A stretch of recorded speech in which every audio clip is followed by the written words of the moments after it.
Great. Okay. Are we happy to start? I am happy to start. Are you guys happy to start? Fabulous. Yeah.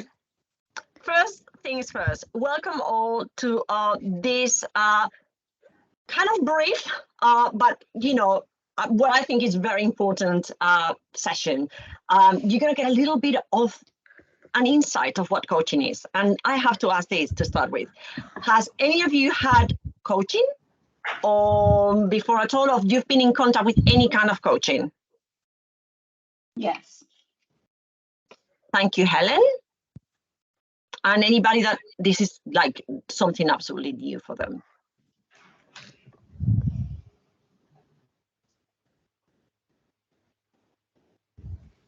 Well, so if you're new to coaching, this is something that is fabulous.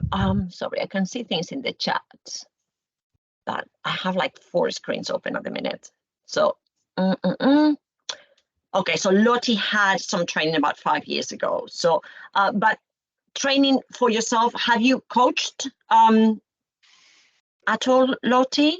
No, it was some work training. And actually, I forgot the one. It was about 15 years ago. Oh, wow. That's a long time. Look, I teach coaching to a lot of leaders. And what we want to kind of embed with you guys today is that coaching is a way of working. You can provide coaching sessions, and Millie will in a second kind of give you the framework of the whole Supercharging coaching program that she has built for the ICS and all the organizations that are part of it. And not just that, but I teach this to a lot of leaders.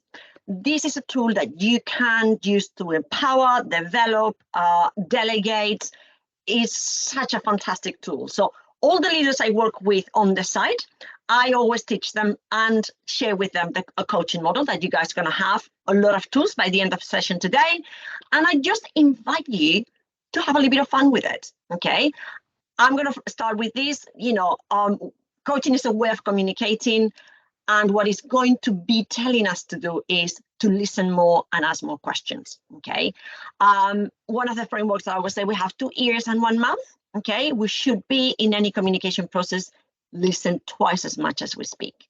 And when we're in the workplace and someone asks us a questions or they come with a problem, do we tend to almost speak straight away? Okay, so this is going to give you that beautiful framework for you to explore new ways of approaching communication, empowering people, empowering yourself, and hopefully, change the workplace to a much more creative, empowering way of working. So I'm gonna just go for the next slide, okay? And Millie is gonna do the first 2 ones. How do I do this now? Sorry, I'm trying to click. Okay, so that's that. Let's talk about the program, Millie. Great, thank you, Lino. For those of you who don't know me, my name is Millie O'Keefe and I'm the Leadership Development and Coaching Project Officer at the Bristol, North Somerset and South Gloucestershire Integrated Care Board, which is a bit of a mouthful, but I thought I'd just sort of explain where this programme comes from and a bit about the opportunities that are coming up that you can get involved in as well. So for those of you who don't know, the Integrated Care Board works across the integrated care system. We're all part of that. So all health and social care organisations and third sector councils, etc., in Bristol, North Somerset and South Gloucestershire are part of this system.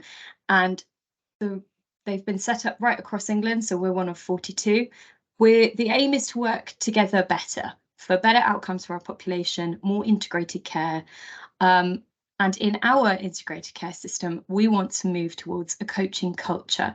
So what that means is our workforce of 50,000 staff, of which you're all part of, has that coaching mindset, is empowered and supported to work in new ways, where problem solving happens at every level, not just, referring to managers to solve problems. So there's lots more about the coaching mindset. You're going to learn about that today, but that's the sort of mindset that we want across our integrated care system. So The Supercharging coaching program is helping to do that. What we do is we train coaches, we enable access to coaching for people from maybe smaller organisations or sectors that don't have, an established coaching function. We support coaches with CPD to upkeep their skills. We've got a library of resources. We're putting on some coaching supervision. We've got events and training like today.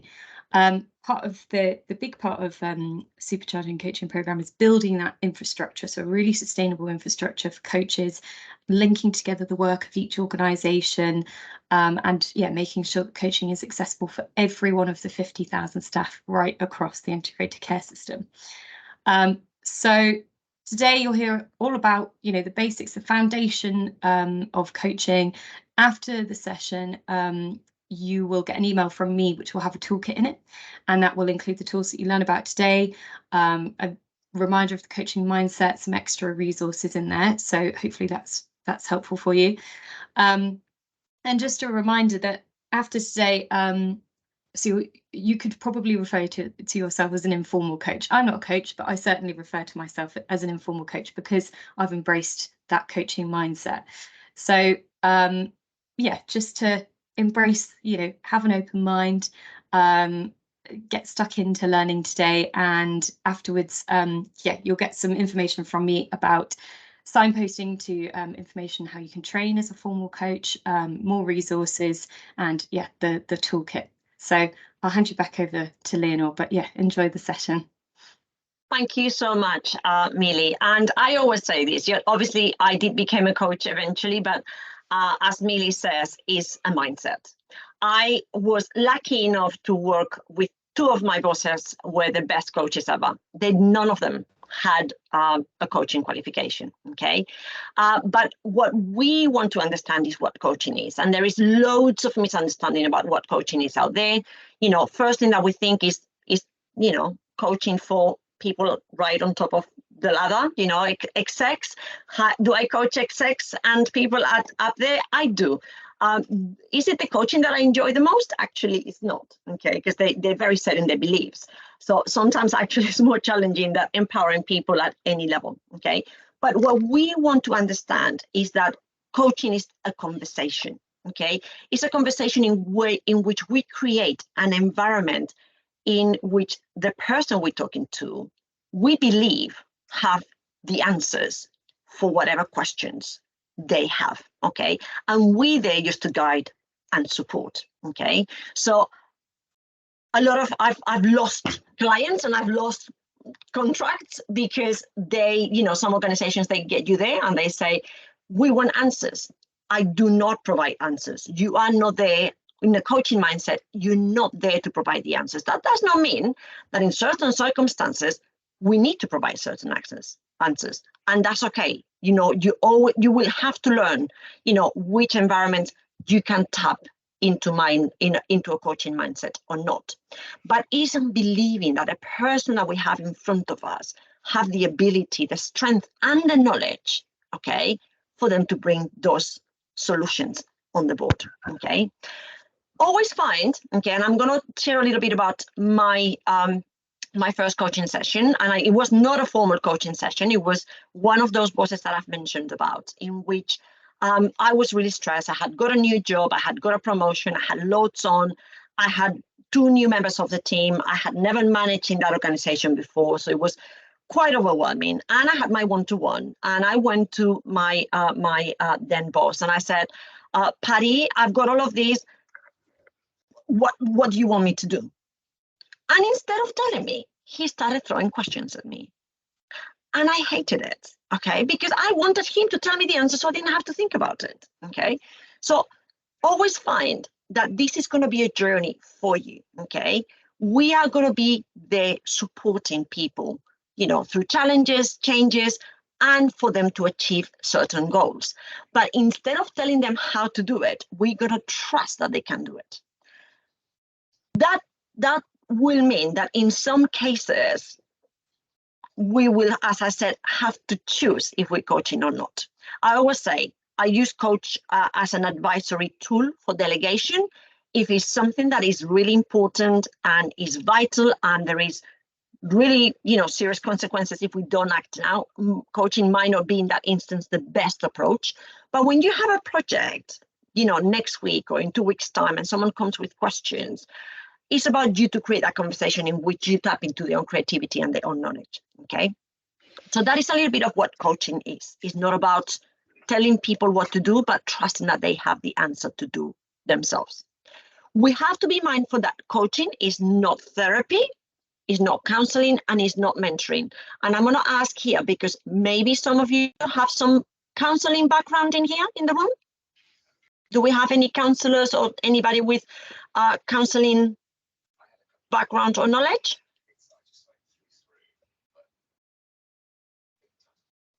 And if the answer is no, I can't see the screen. I'm just going to check quickly. Okay, so I am going to understand that you guys haven't got any counseling, and that's good, because sometimes I say you have to be very mindful. Okay, coaching is for the worried well. So you're worried about something, you want to find a solution, but you are well within your mental health. Okay, so therefore, if there's anybody that has that counseling needs or therapy, and you will know, and normally I say if they kind of keep on coming back with things that comes from the past, then that might be part of our current situation or the background of what we want to achieve something, but it's not something that worries us. We're worried, we're well, we're going to move into action. Coaching is a very active, and you'll see once we go through the model how important it is, the action part of it. It's going to keep us moving, it's going to keep us learning, it's going to keep us trying new things. And therefore that safety is very important. Okay, so therapy and counseling, if you feel like anybody that comes to you need that, I think, as part of the ICAs, ICS, and all of the organizations you work for in different ones, you should have is it a program or support tool that people can go through counseling? I'm not sure how to frame it, but you know what I mean. And then another very important difference is mentoring. Okay, mentoring is a relationship we build with someone that we want, or that we are inspired by, and that person sees a connection with us, and they want, and they see the potential in us. It tends to be a long-term relationship. It's more advisory. Okay, there's still lots of questions and lots of answering, but it's a long-term one. Okay, and it can last a whole career. I always invite, as part of development on any organization, to use mentoring. So if you feel like someone that you really look up to, I would say trying to reach out and see if you can have mentoring. Okay, mentoring is a very useful tool as well. But the difference between mentoring and coaching is that coaching has a limited amount of time. So is for an actual specific issue, okay, or problem, or challenge, or development. We are always going to frame it, and you will see how we're going to frame it linked to where we want to go. Okay, so we're going to be acting for us to get closer to that. Okay, but coaching has a beginning, a middle, and an end. Okay, that is the one that we provide coaching sessions on. Okay, in your case, if you're going to try to explore this tool, I would say just try it for specific issues that you deal day in and day out, that instead of you telling them what to do, okay, it's about asking more questions and empowering those people to bring solutions on their own. I always say, because remember in that slide that you can see, that is guide and support, okay? So don't let people, once you start coaching, if you want to have that supportive background and environment, it's very important that we use we. How can I support you in this as well? And if they have any concerns, or at any point when we go through the review part of it, that they feel that they need support and help, they can come back to us. Okay, especially if we're managing a team and we're using coaching as part of our day in and day out work dynamic. Any questions so far? Okay. So important for us to know is that we can have a coaching mindset without being a coach. Okay, so you can tap into this model. As you will see, it's not rocket science. Maybe some of you are already putting it into practice, the way you manage, because some of us, without knowing it, we have a coaching mindset already, okay? We can use coaching to get the best of ourselves and others. And some of the tools that I'm going to be asking you to try today, the first thing that I'm going to be asking is for you to work on yourself first, okay? So try it on yourself first, see how it works, and then start putting into practice outside, okay? But you will see, and this is what changes, and my experience coaching a lot of people is that suddenly, when you start having those coaching conversations, people tap in different ways of solving problems, okay? So they feel more empowered. And I always say this, when someone tells you what to do, you just do it. And if it doesn't work, it wasn't your idea, you know, you're not invested on it. But if someone asks you what the solution for anything would be, and you come up with an idea and you've done a little bit of thought on it, generally you want it to work. So you're going to be, you know, much more engaged on that solution. So, and you will feel more empowered when things start working, okay? And I always say, if they don't work, what have we learned from it? Okay, and that's one of the key questions that I want you always to ask anybody that you try to apply the coaching mindset on, because they will come up with solutions that in some cases might work and in some cases might not work as well. But there's always something we can learn from it, always. And that is what gives us more knowledge, gives us more information, and will help us make better decisions in the future, okay? So what we're going to be doing is to make sure that we create that environment in which people feel supportive, safe, okay? And there's a lot of talk about psychological safety in the workplace at the minute, in which they can bring those new ideas. Always think that new ideas might bring a little bit of resistance, because that means change, okay? But if we apply a coaching mindset, we will see that small incrementing, you know, approach to ideas and change. And it's so much easier. Once you start working on it, people start, you know, building their own ideas, bringing their own solutions. And if you're a manager, trust me, it's going to save you a lot of time, okay? So what is the coaching journey flow that anybody can use, okay? Anybody. So that means that you can have these coaching conversations with other people, but it's about those little changes in behavior that we have to take for us to implement a coaching mindset, okay? So I'm guessing that most of you, or if you have had the chance and got Millie's email, did any of you have the chance to listen to the TED Talk from Michael Bungay's, I always forget his second name, Estena, and at Rights Monster? What did you guys think of that?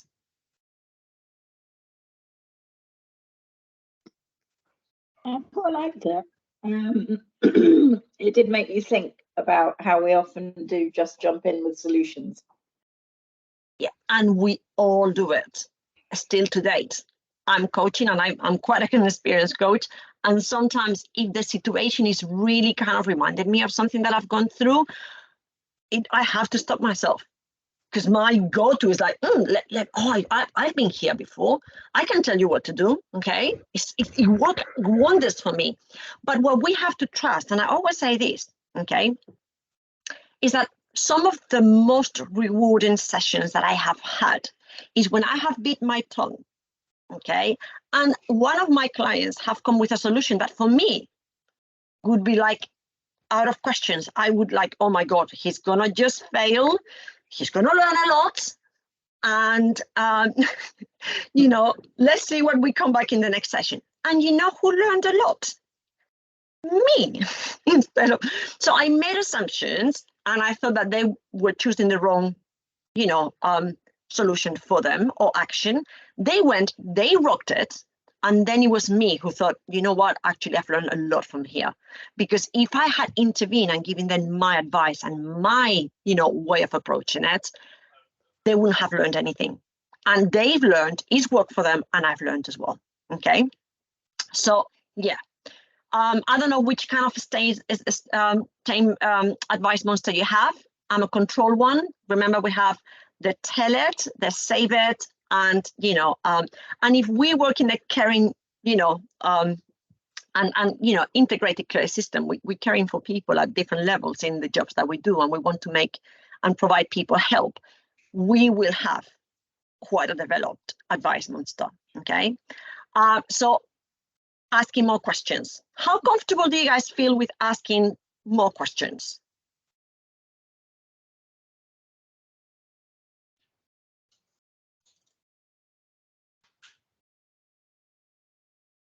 Good, bad? Because as part of this training that's good, Claire, thank you for sharing that with us. You're gonna have a beautiful set of questions that Millie has put. That's good. If you're already feeling comfortable with this, just tap on it a little bit more. But as well, as I said, as part of the toolkit that Millie has put together, okay, you're gonna have a massive bank of questions that you're gonna tap on.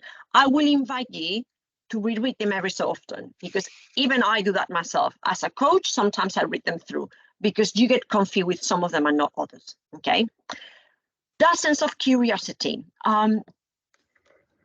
Yes, the pause, thank you, Lottie, the pausing, the probing, the being comfortable with silence, okay? And I don't have it in here in the list of the journey flow, but it's very important, especially if we are uncomfortable with silence and we are ideas people and we are quite experienced in the field that we are coaching on. Silence is going to feel awkward. Just think that silence is a space for reflection when you have thrown quite a powerful or reflecting question to the person in front of you. Allow them to think, okay? And silence allows curiosity, okay? So be more curious, and more curious as well will tap into creativity. And I always say, we don't have to be an artist for us to be creative and tap into that creativity, okay? We can bring different, an accountant can be creative, they call it, creative accounting. Even, passing the Hoover, I always put this, when my kids do the hoovering, they do it in a totally different way that I do. And sometimes it's more fun, but it's about, okay, so I have my method, and my tendency would say to the kids, you know what, do it this way. What I do a lot now is, this is how it has to look. You do it your way. And have I learned in some cases how to do hoover in a different way? Does the outcome come as well, as good as, maybe a little bit more patchy in places, but they're learning, okay? It's a journey that they're taking, and eventually they'll find a way to do the hoovering the best they can, okay? Then we have a very important tool, and it's active listening, okay? And how comfortable, so we've talked about, and I've asked a question, how comfortable are you with asking questions? How comfortable are you with active listening? And anybody would like to share with us what they understand by active listening? I think, like with the advice monster, it's getting out of your own head and making sure that you are actually listening to the words that the person is saying without trying to then second guess what your response will be, what your next question will be, and making sure that you're fully listening to them. Exactly, Eloise. I always say, if someone is talking and you're going to tell a story about yourself because it relates to them, or you're thinking of the next question that you're going to ask, then you're not active listening. It's one of the most difficult techniques to master, okay? Because, Jessica has mentioned that time pressure, okay? And sometimes for the advice monster and for the active listener and for everything, you need, each of us have different paces, okay? It's so easy to jump. It's so easy to jump on our heads, to jump into our beliefs, and you don't even have to say a word. As Michael says, it's actually really easy to pretend you're listening and not listening. And I always put the example of, you're in a party, it's your birthday party, your in-laws come and they telling you about the story. You're still interested on what they're saying. You actually can pretend that you're listening and you're not retaining anything. It still looks like you're active listening, but it's no. But then imagine in that party someone that you are building a little, side project, a side business with, and they have, you had a few things to catch on with, and they come, and then suddenly you get really engaged, and you are asking questions of what happened, and then you might be active listening. Okay, you are really wanting to understand what that person is bringing to that project that you're working together. So you can practice active listening in any environment. Okay, at work, but at home as well. Try with your partner, try with your friends, try with your children. Is about setting yourself and saying, actually, I am going to be present. And it's a call that you do before you start the conversation. And you say, I'm going to practice active listening here. And you have to be mindful. Your mind is going to pull you out of it. And you're going to have to pull yourself back into the consciousness of being active listening. Okay. Claire has mentioned repeating elements of the information back, checking in that you heard correctly, summarizing. Very, very good. Those are exactly the tools that I normally use. I try to put myself right into it. Okay. My mind sometimes takes me away. I go back. Okay. But to make sure that I haven't missed anything important is about saying, is this where we're at? Am I hearing correctly? Not adding your own judgment, just trying to understand what they're saying and how they're saying it. Very, very important. Okay. Lottie has mentioned mirroring back to check you haven't yet. And mirroring as well, because as well, active listening is about tapping into that intuition, okay? And tapping into the fact that sometimes, and I'm just going to ask you the question for you guys to reflect on. Do you have, imagine of someone you know really well, really, really well. Do you know when they're telling you yes, but they mean no? Think of that person, okay? You could tap into more, curiosity there and more active listening, because what happens when we are communicating and when we are active listening, we are mirroring, and the body communicates a lot. Okay, and when you're active listening, you're hearing, but you're seeing, you're observing, you're making sure that everything is aligned with what they're saying. Okay, so yeah, and Millie is just tapping into the comment of the time pressure and how, sometimes, let me just go back into, because I think it's quite relevant, so yeah, Jessica has mentioned, I think that that in the frequently time pressure environment and with the constant need to be efficient is often a default to fix and tell what to do, okay?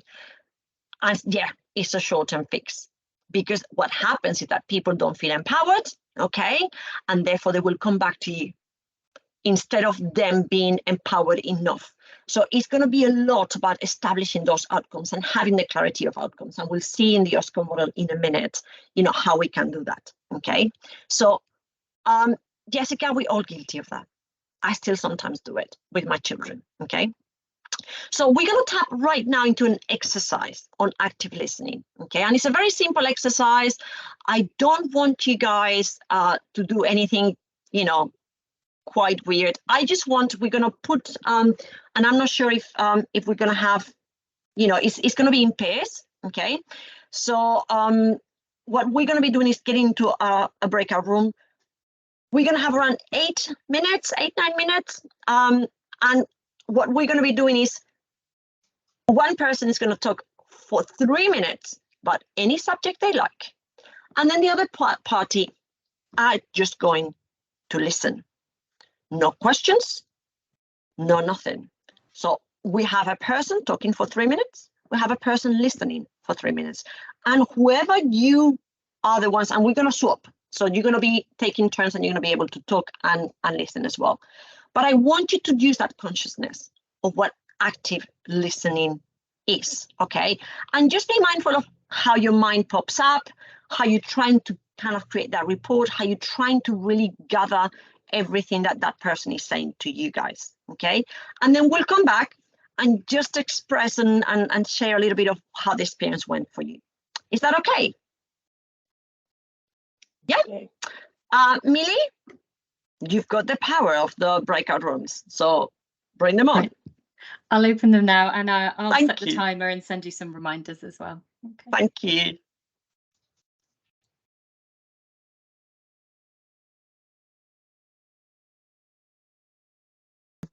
Oh, bugger. Hello, everybody. Hey. Hello. Hi, Hi. Ayman. To concentrate. Hi there. Yay, we're back. How did that go? How did that feel? It was good. I enjoyed Good. it. It's okay. What did you find easier, listening or talking? Talking. Listening. Listening. Listening. I think Yes. both. Joanna, you had something to say. Yeah, I didn't do anything because I ended up in a room by myself, and I've been trying. I couldn't Oh. access this chat. It says Oh, you've got no permission while this wasn't open. So I was sending an email, but obviously no. So, but it's I've done this exercise before elsewhere. So, but just in Okay. case anybody else was by themselves this time. Well, the thing is, I think, Lottie, were you on your own as well? Okay. No, I've been in some of, because normally it does it automatically. So I think Millie thought that everyone was paired up, because I've done when there's been someone. So Millie and I were still on the main room. I could have jumped in, Joanna. So I'm sorry. It might have been some kind of misunderstanding with James. Yeah, it But- just wouldn't link back to this. It just said you've got no Okay. permission, so Yeah. couldn't let anybody know. But never Yeah. mind. So yes, Lottie, you have something to share with us. I was just going to make a brief point. I mean, it was Yeah. short, and Yeah. it's less unusual to be properly heard when you're saying something for quite a short time. Yeah. I was just sharing with Ladi that when I send voice notes, I feel and when I receive a voice note, it's a similar thing where you really listen and you send a more thoughtful reply where you've really listened and you haven't interrupted. And yeah, I find there's a similar opportunity to really listen to somebody or to be really heard with voice notes. I just thought I'd Yeah. throw that in. No, that's really interesting, because there's people that love voice notes and people that hate voice notes.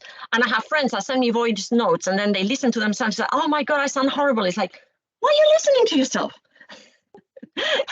Well, it's a reflection, I would say, as a coach, and when obviously I talk quite a lot, it's interesting to kind of revisit yourself talking as well and how you communicate. But yes, you're right. When someone sends a voice note, that is what you get. And yeah, sometimes I have done this exercise for slightly longer, like around 5 minutes, and people then do find both the talking and the listening even harder. Just think that when you're having those conversations, and we're going to talk about corridor coaching in a few slides ahead, okay? Sometimes the dynamic is going to be quite fast. And I always say this, when we understand coaching, it's almost like you need the whole coaching session, you need to be a coach.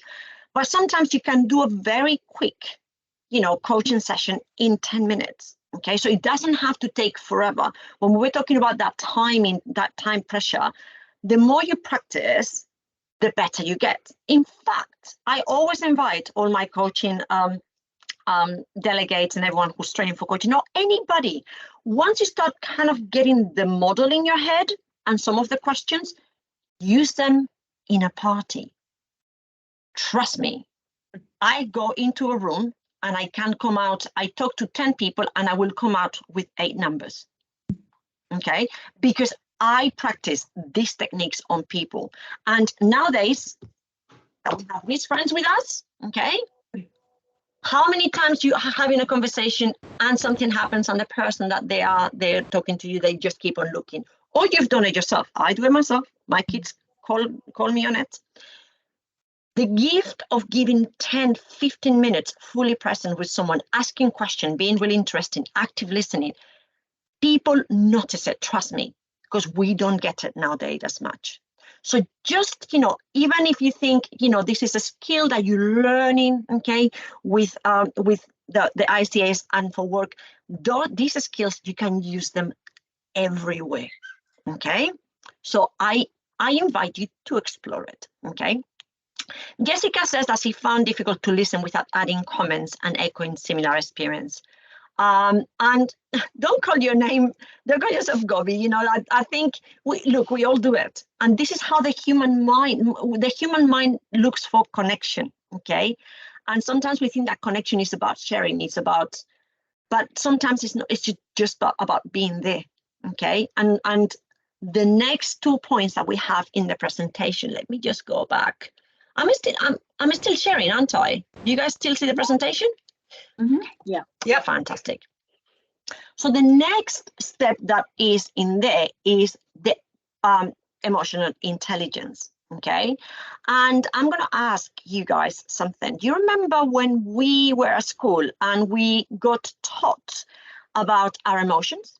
Okay, how they felt within us and how we could regulate them. Do you remember that class? Are you kidding? We didn't get those classes. No.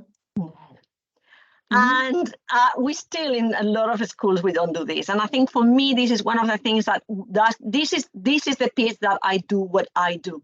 Okay. Because I believe that if we knew a little bit more about more emotions, both good and bad, the bad emotions, okay, are good for us as well. We need to go through them.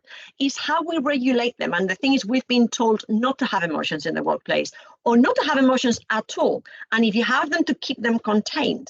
And when you find, once you start talking to people, you know, asking more curious questions, active listening, you are going to perceive a lot of these emotions, because when people feel safe, that armor comes down, okay, and they feel safer being themselves, okay, and emotions will arise. In fact, when someone has achieved something great as way of coaching, call it coaching session, whatever, I always say, how does this make you feel? Okay, because it's tapping on those emotions. Emotions link to motivation. Okay, emotions will motivate us to do something if they're positive, if they're negative, to move away from something. This is basic. Okay, so as part of the learning that you guys are and the tools you're going to get at the end of today, I'm going to be asking you to do an exercise. And again, a lot of the exercises that I'm asking you to do, you know, with what we're learning today, they're going to start always with you. Remember? Okay, so the more asking more questions is an exercise that you have to start practicing yourself. Be more curious, okay, that being comfortable with silence, active listening, and the emotional intelligence. So the only exercise that I'm going to be asking you to do, it starts with self-awareness. If any of you know the basic of emotional intelligence, before we get into interpersonal skills, we need to know ourselves very well. So what Millie is going to send after this session to all of you is a list, a glossary of emotions. So what the first step is to get the literacy, to get the words right, okay? This glossary of emotions contains 30 emotions. It comes from a book called Dare to Lead by Brené Brown. I don't know if you guys know them. It's listed at the top. And I just want you to read. It's 4 pages. And as I said, 30 emotions. I just want you to read through it and recognize the emotions within yourself. Okay, so this is what grief feels like for me. This is what resentment feels like for me. This is what joy feels like for me. This is what jealousy feels like for me. Anger. Anger, always remember, is a secondary emotion. It gets triggered by something else. So if you're dealing with anger, you've got to dig into what emotion is triggering that anger. So you have to go a few steps back. And the only exercise, once you've read them and understand how they feel for you, what I want you guys to do is, if you feel that, call it for what it is. Okay? There's different levels of emotions. So it's about recognizing them. And if you're feeling resentment, or you're feeling disappointed, or you're feeling sad, you calling it for what it is. So you don't call resentment sad, or you don't call jealousy or frustration, you know, something else. It's about start calling things for what they are for us, with no judgment, how they feel for you. Always be mindful that your emotions and your triggers for certain emotions might be different to other people. So the next step that you have in the presentation, stop judgment, okay? We all have different values, we all have different beliefs. And that your beliefs are different and your values are different to somebody else doesn't make it worse or better, okay? One of my values is learning and developing people. I work with individuals in some of my teams that I wanted them to learn and take the chance and seize opportunities and promotions because learning is great. The thing is, the people that I was, or the person specific that I was trying to move forward, his value was family. Okay, so he was not interested in the same things that I was. And at the time I did judge him. Okay. And then I learned that his, by having conversations, I understood that for his priority was finishing work and spending time with quality time with his family. He didn't want to have, the back thoughts of managing or leading a team or being a supervisor. But I wanted him to grow. I saw his potential. Okay. So it's about, just trying to think, this is what I believe, but it might not be necessarily the absolute truth. Okay. So just be open of other people's approaches to some of those emotions. Okay. So that is kind of things that I want you to have in there in your toolkit for practice, having more of a journey flow approach to everything you do. Okay. Now, coaching tools that we are going to be using. I provide these coaching tools, the Oscar coaching model, the performance wheel, and a focus plan to every leader and a lot of people that I train. I don't care what training. If you want to improve in something, you have to start acting on it. I always say that it's not the thought that changes the world, it's the action. So what I'm going to be inviting you to do is, you're going to have the theory today, you can put it into your head. I want you to start taking action to it. And for that, we're going to be providing you the 3 tools that I give to every leader I train and to everybody I want to introduce a coaching mindset with. If any of you want to pursue a coaching qualification, we'll get more knowledge about the psychology behind these tools and how to use them and how to structure and how to build coaching contracts. Yes, but you can use any of these tools. And as I said, maybe some of you are already using them. Okay. So the Oscar coaching model, I don't know if any of you that have been coached before know anything about coaching models. The most popular one that we have out there is GROW. Okay. So I don't know if you've heard of the GROW model for coaching. It's very similar to the Oscar model. Okay. It's just the names. So the concepts are very, very similar. It's just the name. And I will tell you as we go through the Oscar coaching model, so you see the similarities. What I love of the Oscar coaching model is the R at the end. Okay. And that for me makes the difference because it helps me with being more curious, with active listening, with practicing emotional intelligence, and with stopping judgment. That for me is the best thing ever. Okay, so that's why I am more pro to use Oscar. But if anybody says, look, I've been coached with GROW before and I want GROW, I can use. Okay. Yes, and Claire mentioned Oscar and using the performance wheel. The performance wheel is a great feedback tool that you can use for yourself. Okay, to self-aware where you are and how you want to grow and develop yourself as a manager, or for any other thing. Okay, it's a great, fantastic feedback tool. So the Oscar model. Okay, so we have here, and I'm going to be talking about each of the steps. As part of the toolkit, you're going to have a breakdown of each one of these steps with questions that you can use in any of those steps. Okay, and what I always say with any model is that when I started coaching, I followed the model to the T. Okay, I took notes following the model. In some conversations, you might go very quickly through some of the steps, or you might have the conversation might be just 2 minutes. Okay, in other circumstances, for example, when I have a client and I sign the contract, I want to make sure the outcomes are spot on, and sometimes I spend 2 hours going through the outcomes. Okay, because I want the actions to be achieving something long term. Okay, That is a structured coaching session. If you have a corridor coaching, so someone comes to you with a question and instead of giving them the answer, you want to explore this, just as I said, read the questions. They're going to really help you. But don't be too stressed if for whatever reason you forget one step. The more you practice it, the better you will get. Okay. So how does this work?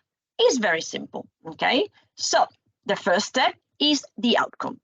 And that can be, as I said, someone coming and saying, I've got this project to deliver next week and I'm really stuck. Okay. And then you say, okay, so what is the ideal, result that you would like to achieve? So the deadline is, say, when on that day, what do you have to achieve by then? Okay. Sorry, did someone raise their hand, or I heard like a little whistle and I don't know if this is done with. Okay, no. If you have any questions, stop me, okay? So it's about understanding what the success and a scenario would look like, and you're asking them. You're not telling them, okay? So this is what would you like to achieve on that deadline? What would be the ideal situation or the ideal outcome or goal? So when we talk about grow, outcomes is goals. So you will hear me saying outcomes or goals, indifferently, okay? So that is that. And you can do it long term, you can do it medium term, or you can do it for next week. In fact, in a coaching session, I will start with the long-term outcomes, but when actions come, they are within the next 2 weeks or a month, depending on how long the sessions go. So if you have somebody having that coaching conversation, or even with yourself, and you have a deadline, use that, okay? I want to achieve this, and this is what success looks like for me, achieving this goal or this outcome. Once that has been said, we need to touch ground on where we're at, and that's the situation, okay? Or in the grow model would be reality, okay? So remember, grow, G, goal, reality, okay? In Oscar, it's outcome, situation, okay? So what is the situation you are right now? So we're going to analyze where we're at. So then we will find this is what we want to achieve. This is where we're at. How are we going to get there? Those are the next steps, okay? So again, in the toolkit you're going to get a set of questions, okay, in which you can say, okay, so what's happening right now? What are the barriers that you might be encountering? Which members of the teams are available if you need, or how can I help you with this? Always try to then as well with the questioning, do you know the difference between open questions and closed questions? Yeah. So most of the questions that you're going to be getting in that question bank are going to be open questions. Okay, we want to always find out more. Okay, closed questions are the yes and no, and then you don't let the brain do that little extra push and little extra exercise. Okay, then once you have understood where you want to be and where you're at, what are the choices that you have to get yourself there? And you want, if it's something that might be a little bit quick and fast, I always invite to get more than one solution, okay? And remember, doing nothing is a choice. A lot of the life that we lead is because we choose not to change, okay? And we keep on doing nothing. If we did something, outcomes would be different. But because we get comfortable, and that's natural, the brain is designed for us to make us feel safe and save us energy, okay? So that it wants us to, be alive for longer. So the brain is going to tend to resist any change, okay? That's why coaching works. It works because it creates an environment where you still feel safe to do some changes. But remember, doing nothing is a choice. And what would the consequences be of that choice? Okay, so we want to explore, if they have to deliver something or say, so what can you do?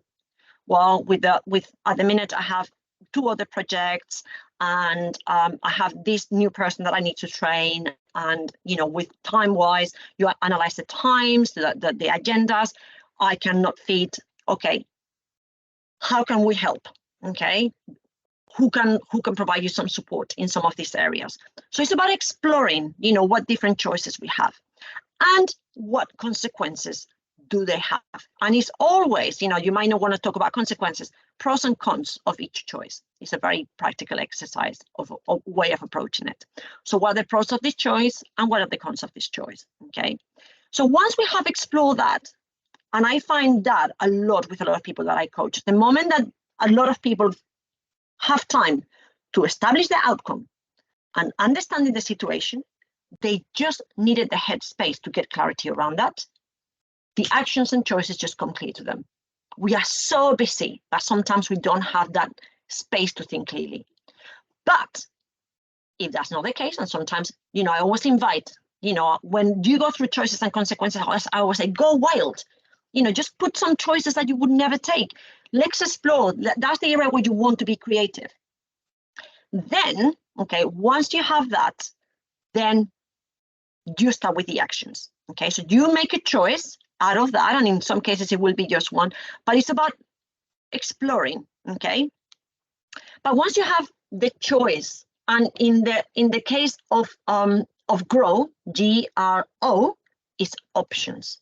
Okay, so you can see the similarities, just different names, but it kind of gives you so choices, options. Okay, what options or what choices do we have? Then with all of that in place, you have a wide view, you know what different options or choices you could take.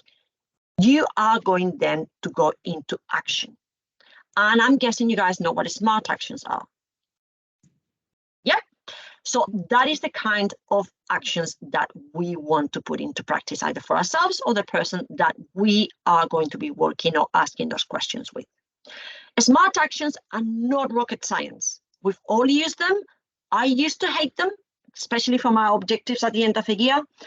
After coaching a lot of people and a lot of coaching hours on my back, I'm going to give you a trick. You're going to get a little bit of a breakdown, okay, and in your toolkit of what SMART actions involve and what questions and what things you have to be taken into considerations to make an action that is SMART. I have seen that the most effective way is starting with the T. It's the time bound.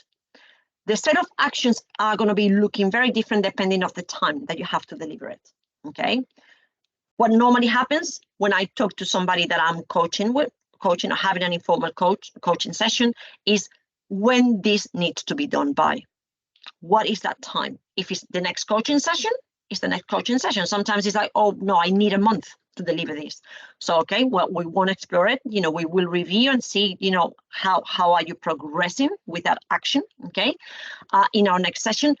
But, you know, the actions for an outcome, same outcome that needs to be delivered next week or next month will be totally different, okay? And remember, they have to be specific, okay? SMART is a specific, measurable. You need to touch ground with your with the person you're having the conversation or yourself when success is showing up. That's why measurement, you know, is so important. Achievable. Motivation is linked with knowing that you can achieve something. How many times in the workplace you have found yourselves in a situation that they've told you to do something and you know you cannot achieve it? You've tried your best. You still try your best. But how engaged are you with that? Much less than if you knew it was achievable, okay? So always try, because people are making their own decisions. It's not a third party. Make sure that, you know, and you will find people that will be overachievers and they will try to fit a lot, okay? And people that they like to play safe, okay? You can rediscover in your own self-awareness which kind of person you are on that as well, okay? But it's always just let people come with their own solutions and their actions. And then if things haven't gone to plan, I always say coaching is about not right or wrong actions. It's about if things have gone as planned, what have we achieved and well done, and rewarding ourselves. How can we move this forward? And if it hasn't, what have we learned? Okay. So that's the actions. Okay. SMART actions. I think the other one is relevant and the time bound. Remember, always try to frame it with the time bound. And when I do actions as well, I tend to ask people to have their calendar and commit to times, okay? Because it's very good to say, oh yeah, I'm going to book it. And then they don't book it, okay? Because they get back into the desk and, you know, everything happens. And then that action in GROW, the W is will do or way forward, Okay, so it's again linked with the actions. I love actions because it just feels like a little bit that like will do. You know, yeah, it's kind of a commitment. This is what I will do, or that is my way forward. And that is where growth stops. For me, I love Oscar because you have the review. Okay, and the review is something that I actually, as a coach, I use as an active listening technique. And it's a summarizing, is that reviewing. Is this what we're talking about? Is this what we're talking about? Is this, you know, at every single level I'm using it. And I invite the person I'm having the conversation with is how you're going to review that things are going to plan. And in some cases, have you got another kind of little plan at the end? Okay. So that is how the model works. Any questions? And you're going to have a set of questions for each one of the steps in the toolkit. Okay, so now really quickly, I'm really mindful about the performance wheel. So I'm going to stop sharing now because the next step is the performance wheel. Okay. And in the performance wheel, I'm just going to share a different document now. So you're going to get this, and my what I'm going to be asking you to do. Okay, can you guys see the screen? Yeah. I'm going to be asking you to do this for yourselves first. Do not try to use the performance wheel without having you done your self-assessment. Okay, I want you to know how you use it for you and what you get out of it, for them to be able to use it with others.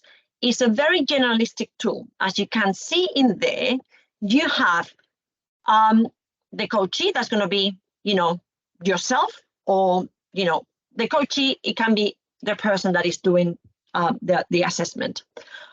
Sometimes I use it for managers, sometimes I use it for leaders, sometimes I use it for anybody, okay? Then I'm going to be asking you to ask your manager to score yourself as well. And then if you want to get even more information about feedback of how you are perceived, when I work with leaders, I ask them to score themselves, ask their boss to score them, and then ask someone within the team to score them. You can use this tool at any point in the future, forever and ever, to see how people perceive you in certain areas. In fact, you can change, you know, the scoring categories and adapt them to any of your necessities. In fact, if any of you have done personal coaching in your life, you will have health, you will have finances, you have job, you will have partner or love relationship. So you can use the performance wheel. The good thing about the performance wheel is really visual. It's not linked generally to a specific episode of, you know, sometimes when we have to get feedback, it's because something has gone wrong. Okay, so this is more generalistic. And what it's going to help you do is analyzing the following. Okay, and we'll see how the scoring system works. But can you see here these gaps? You know, the perfect, I would say, the perfect performance wheel would be the one in which you are perceived exactly as you are. Okay, there's no hidden sides from anybody. The reality is that that is easier said than done, especially when we've been told to, you know, protect ourselves and keep our emotions to ourselves. So in this tool, what you're going to be seeing is areas in which, okay, you're going to, in this case, score yourself in here. And this is some of the scores that I did ages ago for myself. I felt like my communications and the influence was not great. So the average on that section is a 4.8. Okay, so I was not very comfortable with myself. When I asked my boss to score me, they actually saw much better score and much more potential in my communication and influence skills that I saw myself. And this is where the conversations happen. Okay, when you have done the exercise, if there's a gap with other people see you better than you perceive yourself, that is your inner critic at hand, that self-sabotage talk that we have. So what I want you to then, you're going to be scoring yourself, asking someone to score, and then the most important part of the performance wheel is having the conversation. Because what I'm going to be asking you to do is asking that person to tell you behaviors that they have thought about when they score your 6.8. And we'll see in a second, how that looks in the actual scoring chart.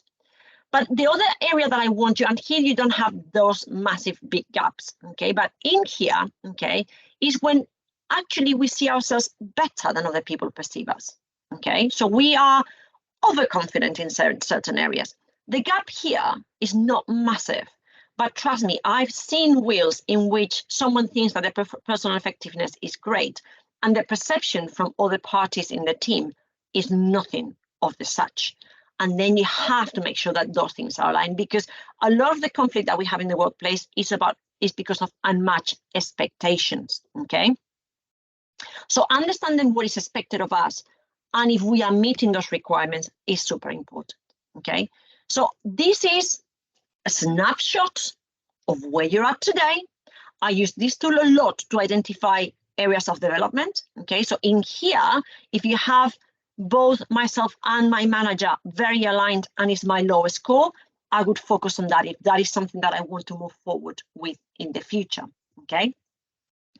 So this is the visual end of it, but the scoring is going to work this way, okay? So you have the 8 categories, and it's going to be problem solving, decision making, personal effectiveness, relationship building, managing change, leading and inspiring others, communication and influence, creating high performance in self and others, developing and coaching others. If any of you are not managing a team, it does not matter. You can develop and you can lead people without being a manager. In fact, leadership doesn't come with a rank, okay? So, but if you have a team, utilize it, okay? And these are the additions of each score, okay? What I want you guys to do is that's going to be your score. You're going to be scoring yourselves on the white cells for each one of these lines and these behaviors. Knows how to describe a problem and its impact, knows how to gather and interpret information, knows how to gather and evaluate options, knows how to make mature decisions and communicate them, knows how to resolve decision anxiety, okay? What I'm going to be asking you to do is score yourself from 0 to 10. 0 being I've never done this in my life. I don't have any decision anxiety, and that would mean that's a 10, okay? Because, what have I done? Oh, it's enable editing, sorry. So that could be a 10 if I don't struggle at all. So, I know how to resolve it. I don't have an issue. That's a 10, okay? But because I always struggle, I've always done, I score myself a 3. I always think, what if I had chosen something else? I'm getting better at it, okay? And with that, as you can see, that changes and that will feed in the performance wheel here, okay? And then you're gonna ask your manager, remember when you ask for these scores, send them an empty one, because I have had people that they have sent them with the scores. We don't want any influence. We want them to be as truthful and as unabridged as possible. If they see our scores, they might feel influenced for what we're scoring ourselves. Then you will put it together, and then that comes, and then you can start the conversation. Remember that the performance wheel is a tool. And like every tool, you don't have to use it every time, okay? So this is a tool you use to identify gaps, if there's problem with communication, if there's development problems, or you want to create more awareness on what people see from you, okay? But you could have a coaching session without this tool whatsoever, okay? But I always say that for development and for growth, this is a fantastic tool, okay? So I invite you, and it's a tool that we use for coaching all the time, okay? Let me just, I've come out of the presentation. I'm a clicker, just so you guys know, and therefore, let me share.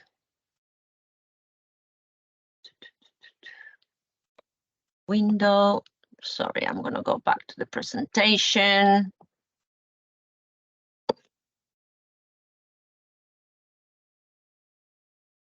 And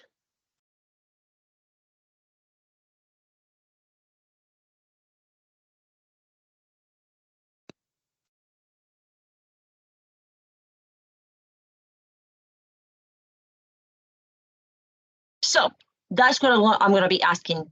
And the 3 parts is super important. So score yourself, ask others to score you, and then have the conversation and see what you learn. Okay. Once you have had the conversation, whether you have used the performance wheel or not, okay, then we start with the action plan. Okay. Leonore, have the presentation's gone a bit weird. Yeah. Okay. I've got a message on the front of it. Can you say? Okay. Can you press "got it" so that that disappears? You just yes. Can you see it now? No, I can't either. You're I'm gonna you're come out sharing and the your presenter view rather than the Yeah. presentation. Okay. You need to Okay. move So let me just screens. close this, and I'm just going to present it. That's it. That's it. Can you see it, guys, now? Yeah. Yeah. Fantastic. I'll just flick from one screen to another. So have you guys done an action plan before? You have, okay, whether at home or so. What we're gonna be asking you to do is, once you have had the coaching conversation with somebody else, you know, and they have that action, is how they're gonna make it happen. Okay, so it's a step by step. Remember, using those smart actions. Okay, so to do the action plan, I'm going to be asking you to use the SMART framework. And then for those actions, what for me really makes the change, you know, first, you see that when we're looking for SMART actions, I'm asking SMART actions and then impact and consistency. Okay. We are people of habits. Okay. And we know, and this is psychology at its basic, that to get away from a habit or to put a new habit in place, you need to practice it consistently for around 100 days. What I always say is that is hard work. In fact, that is one of the reasons why New Year's resolutions don't work, because we try to do all these things all at the same time in the hardest time of the year. No. Just be kind to yourself. Be good at creating an action plan. One action implemented and one new habit can change your life. And I always say this, if you think of 100 days and a year, that's 365 days, you actually can almost master 4 new habits or remove some old habits. But it's about one at a time. The moment that we put too much into place, our brain is going to say, this is too much change for me, I don't like it, and you fall. Okay. As well, very important, prepare for failing. You are going to have bad days. So new habits, you're going to go one day and you're going to say, you wake up in the morning and you think, I'm going to have a day that I'm going to be more active listening. And you get into work, first thing, like 3 problems, you have to, everything goes off course. And you come back home and you think, I haven't done any active listening today. Instead of giving up, what is my plan? How am I talking to myself? Okay, it failed today. How am I going to approach tomorrow? So it's about impact. Choosing an action that is going to have normally high impact at the beginning is good. Okay. Remember, just one small one, but that it has that high impact that is going to keep you engaged and motivated, and then plan for consistency. Lots of the of the things that I'm asking you to do in this session is about small changes. Okay. And it's about making them the way you work. And for that, you need to put them into practice day in and day out. So start small. If you're choosing to just do active listening, just do active listening. If you're choosing to stop judgment, just do a stop judgment for 100 days. Okay, do something like that. Otherwise, you're going to try to there's a lot of information in this session. So I understand that it might be overwhelming, but be practical and be realistic on where you're at. The good thing, okay, is that the way that Millie has designed the program is absolutely fantastic for support. So there's going to be coaching courses, there's going to be coaching sessions, like learning more about different kinds of coaching. You have coaches being trained. There might be apprenticeships, to guys, some of you, if you want to become coaches in the future, for supporting that. But it's about changing the way we talk to one another, okay? So those small actions linked on for the coaching, okay? Asking more questions, saying less and advising less, and those small actions.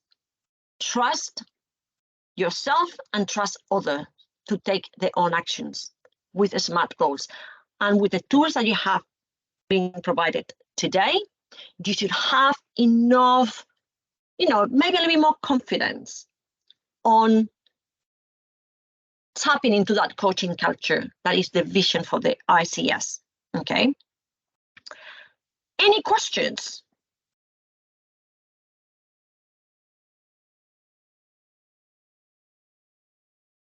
Sorry, I'm trying to get back in here.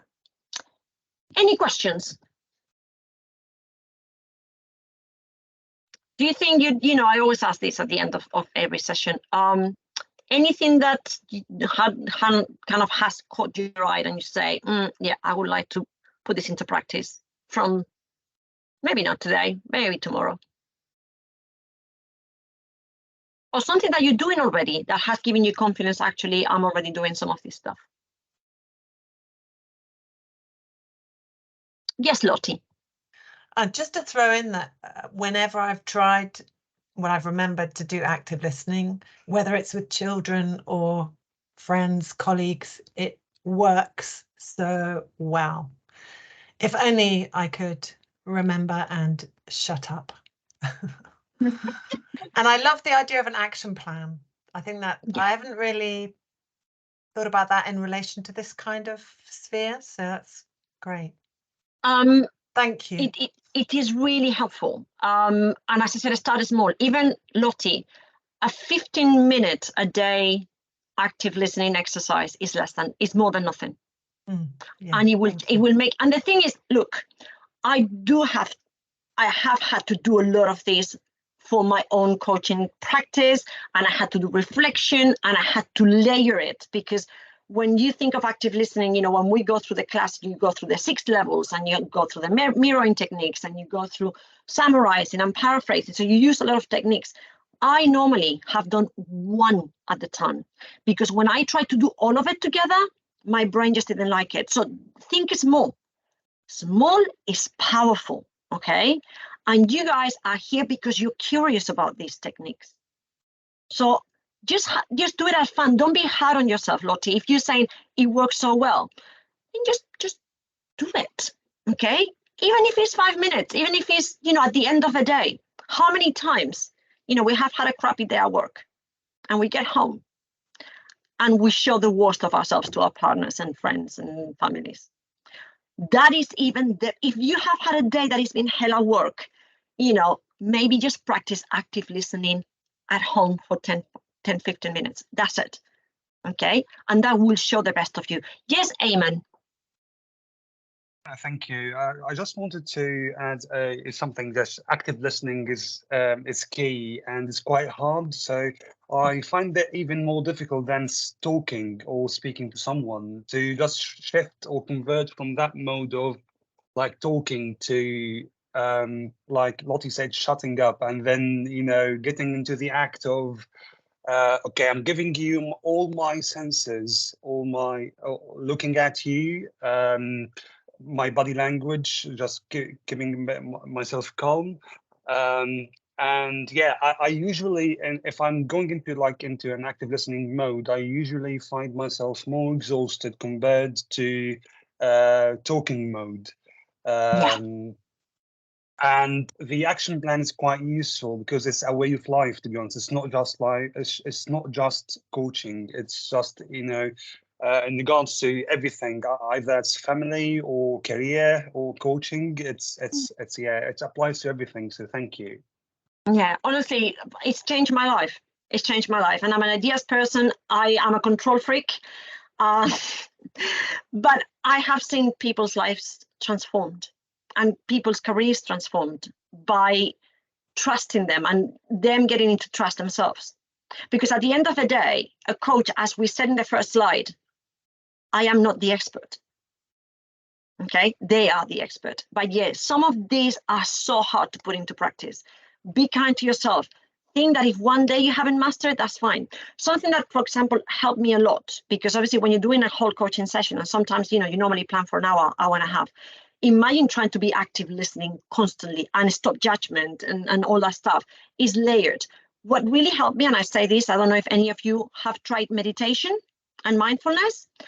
I do before each coaching session a mindfulness, because it's the same muscle. The brain goes out into your thoughts and you have to bring them back into your home base. That is what meditation is. And it's the same muscle. My brain goes, someone is telling me something, I come back to them. And you're going to shift and you're going to go away. It's about going back into it. And that's it. And yeah, it's going to be tiring. So that's why I say, don't try to do it in a whole hour. Try to do it for 15 minutes. Challenge. Try to actively listen to someone you don't like listening to. We all have one of them in our lives. And honestly, It's even more difficult. I know. So maybe be kind to yourself and try to actively listen to someone you really enjoy listening to. Okay. And yeah, Lottie, honestly, I have had the luck of approaching coaching and having a team that were so empowered that eventually I became not meaningless. I did work a lot on a strategy and how to move them forward, but they were so empowered that they just brought solutions to me. And it's great. It can happen. It takes time. It didn't happen from one day to another either. It took around, and then I always say, and then someone else joins the team with a different kind of dynamic, and you have to start sometimes all over again. Okay. But it's worth it. So I really would invite you to tap into it. I don't know which slide I'm sharing, but you're going to get the presentation as well from Millie. You can contact her with any other questions, and if you need extra support, honestly, the toolkit is absolutely brilliant. Okay, it's absolutely brilliant. I think it's 12 pages with so visually friendly and so concise, and you have at the end, like 2 pages of a question bank. So for all those questioning skills, some of them you'll say, yeah, brilliant. I already used some of them, but all of these new ones, have fun with them. Okay. Any other questions? If not, you guys are free to go. And thank you so much for giving me an hour and a half of your time today. I really love coaching. It's one of my passions, and I hope that just planting the seed of you will get out of there and you start empowering yourself and empowering others. Thank you. Thank you. Wonderful presentation. Thank Easy, you. very easy to listen to you. Thank you. Great. Thanks so much, Lena. Thank you. Thank you. Very motivational. You are in the best place to make a change. Honestly, you are. I truly believe in the program that Millie has built. So go out there and be magical. Be yourselves. Thanks, Millie. Thank you. Thank you. Bye. Bye.